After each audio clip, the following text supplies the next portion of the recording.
What's going on, everybody? Welcome back to the channel. Aftersound here, and we bring you Splinterlands content every single day.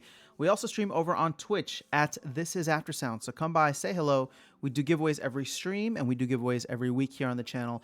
All you have to do is leave your in-game username in the comments, and I'll pick out my favorite ones every week and send you a little DEC in the game. All right, what are we talking about today? We are talking about dragons, Dracarys. Now, Game of Thrones was awful in the last couple of seasons. That aside, though, just need to throw that in there. But that aside, dragons in this game have definitely caught my attention. Now, I've been playing for a couple months now, and I have to admit, the first couple seasons that I was playing, I totally ignored dragons. Just didn't care. I was focused on the different splinters, and the appeal just wasn't really there for me. I didn't fully understand it, and I didn't take the time to explore and experiment. When did that change? Well, when Jin Chawala came out, right? So right now I'm filtered on dragons, and I'm looking only at the rewards, untamed, and dice, because these will be playable in the modern format. All of these except for the old rewards cards. There's no way to filter out the old rewards cards, which are the ones that have this kind of blank background. So Black Dragon, Daria Dragon Scale, these guys, and him. Everybody else, if they have the cracked background or Fat Batman, which is what this looks like, the Fat Bat signal, then they will be playable in the modern format. So Jin Chawala caught my attention because I was still in bronze at the time, and I just saw Jin Chawala and said, wait a minute, you're telling me that I can get Thorns, which is one of the most dominant abilities in bronze, because Mylar is the king of bronze, right? It was one of the most dominant abilities in bronze. I can get it, and I can pay like less than $5 for a card, or rent it for how much. And it was then that it made me realize, okay, well, here's like your budget Mylar, right? Somebody that you can get if you can't pay the $50 for a Mylar, or if you don't want to rent for 20, 15 DEC, whatever Mylar is going for, you can get a Jin Chawala, and then you'll have access to Thorns, and it can be very, very overpowering just because of what is built in with Jin Chawala at 5 armor and 9 health, right? So to me, that kind of opened my eyes to dragon in the most recent or in recent memory. So I started exploring more. I started playing around a little bit more with dragon. Obviously, I got myself a Naga Assassin as well, and I'm gonna show you something with Naga Assassin at the end of the video. But one of the first, actually, it's funny because the first investment that I ever made into this game was Robo Dragon Knight. It was on my second day playing. I was watching a video by Bulldog, and Bulldog mentioned that Robo Dragon Knight had just gone out of print, and so the price might go up, in the long run, since it's no longer available. So, me and my FOMOing self decided to buy it right there and then, before I even understood how to fully play the game. And I bought it. I think it was about like $54 or $55 at the time, and within a couple of days of buying it, it had dropped down to 35. And I was like, all right, I clearly don't know what I'm doing with this game. I need to like chill and not buy any more cards. Obviously, it's gone back up, which is nice. But as you can see, the cards kind of fluctuate in price. I suppose that's probably due to just the general market overall, the crypto market, and where SPS and DEC kind of sit within that. So I had Robo Dragon Knight since literally my second day of playing this game, but I rented him out for that time. I was just getting a couple DEC a day and figured, you know what, this is part of the economy that I love. I can just buy a card and rent it out because I don't have any plans on using it. So even though I had one, I didn't utilize it for the first maybe 2 or 3 seasons that I was playing, right? It was once Jin Chawala came along that made me start realizing, okay, well, there's a lot of functionality here. I also started to go into dabble in silver a couple seasons ago, and that's when I realized, like, okay, Robo Dragon Knight can be very beneficial, and dragons overall can be very versatile. And I started experimenting more and more. In one of the videos that I posted about summoners that I was investing in, Kretch was one of the first. Actually, Kretch I think is probably the only summoner that I own. Yeah, so Kretch is the only summoner that I own.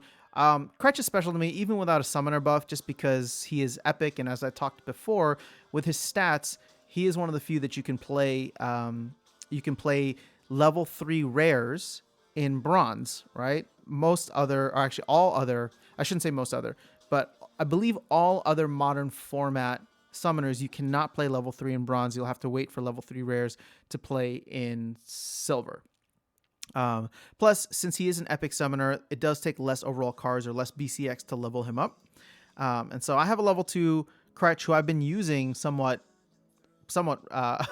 liberally, just because I really enjoy being able to play a leveled up Jinchwala, a leveled up Twilight Basilisk, and level up Naga Assassin, since I've been collecting a lot of these rewards cards.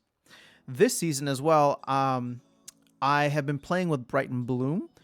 Now, last season, I was lucky enough to have it delegated to me, and in Silver, Earthquake is one of the most common rule types where, if your creature or monster doesn't have flying, or all monsters that don't have flying take 2 damage at the end of every turn.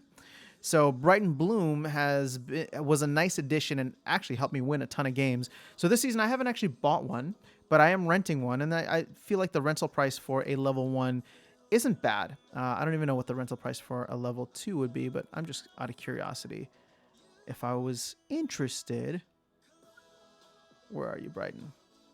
So 70 EC a day, not bad, But for level 1, it's gonna cover most of your bases.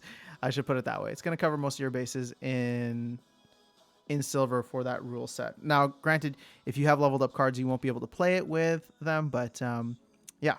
So give me a second here. The market is still being very wonky. Servers are still kind of funky, so let's go ahead and filter out what we need again with Dragon. So this season, I've gone much more heavily on Dragon. Obviously, I've rented the Brighton Bloom. I'm considering buying. I have continued to level up Jinchwala, Twilight Basilisk, and Naga Assassin. And I've rented a Vigilator, which in my main account, right? Which I've been having a lot of fun with. They get the double attack, and that actually plays out twice as much. So 4 times during the anything that has like monster melee or super sneak or something like that. So I've been enjoying Vigilator. They have won me quite a few games, and again, being able to pair dragons up with any of these other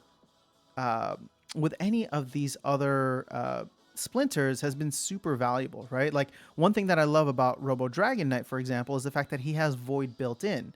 And so now, let's say, for example, I can't play, and again, I'm getting into something super specific and hypothetical, but let's say I know that they're going to play Magic, but I don't have, ability to bring my O'Shaughnessy, right? I don't know, like I can't play Magic, whatever. Okay, I'm getting into something super hypothetical. So all I'm saying is that the abilities that he has, the super high health and shield or armor, and he's been very, very helpful for me in a lot of games.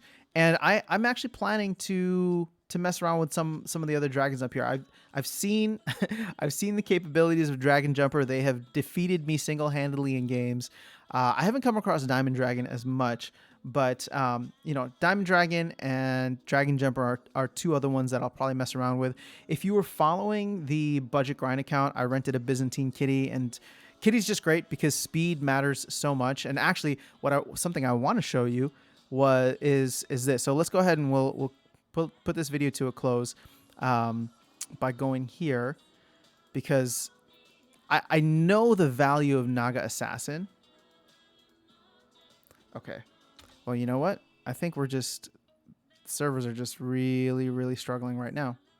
So, you know what? I apologize. I will not be able to show it to you in this video, and I don't want to have to cut and paste it later on. So I'll share the Naga Assassin video in the battle in another video. But my main point here was, if you are considering, leveling up and playing in Silver and things like that, in Bronze, it's not really necessary, right? I think Jinchwala gives you such a big advantage in Bronze, but as I'm getting into Silver, dragons have won me so many more games, and so if you're considering it, I would definitely recommend starting to experiment, right? I think that there's a lot of value with some of those dragons out there. And again, they may not be what you need for Bronze. They may be a little too high mana, too overpowering, or, just something that, like, on their own, they wouldn't really fit just if you don't have the mana caps for them.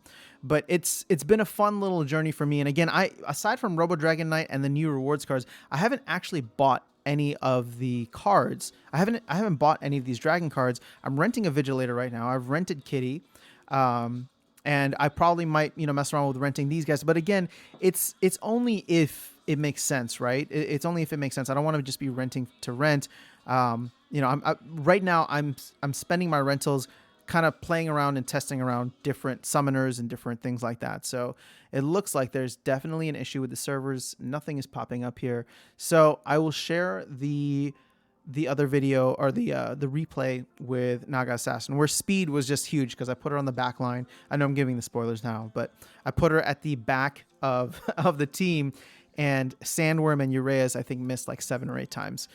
So just being able to have that speed advantage with someone like Naga Assassin to kind of round out the back end, I think is huge. So that's all I have for you guys today. I hope it was beneficial, or at least made you start thinking about dragons in any kind of way. I think that they're a lot of fun to play with, and maybe it was just me, but I was very insular in the beginning. I just wasn't thinking, I wasn't even considering, wasn't even looking at dragons. And now that I have, it's like this whole world has been open to me, because like every game type that has dragons, I look at them first and say, okay, how can I pair them? How can I pair the dragons that I have with some great cards that I have from each individual splinter? So that being said, I am going to wait for Chaos Legion to see if there are any dragon summoners and what kind of dragon cards they have there, before making any kind of investments into any of the Untamed and Dice cards. And, not that you should be listening to me, but that is my plan. I can't say that I would recommend that, because who knows, these prices might go up in the short term. And if I want to come back in, a month or so after Chaos Legion is out, I might end up paying 2-3x for something like this.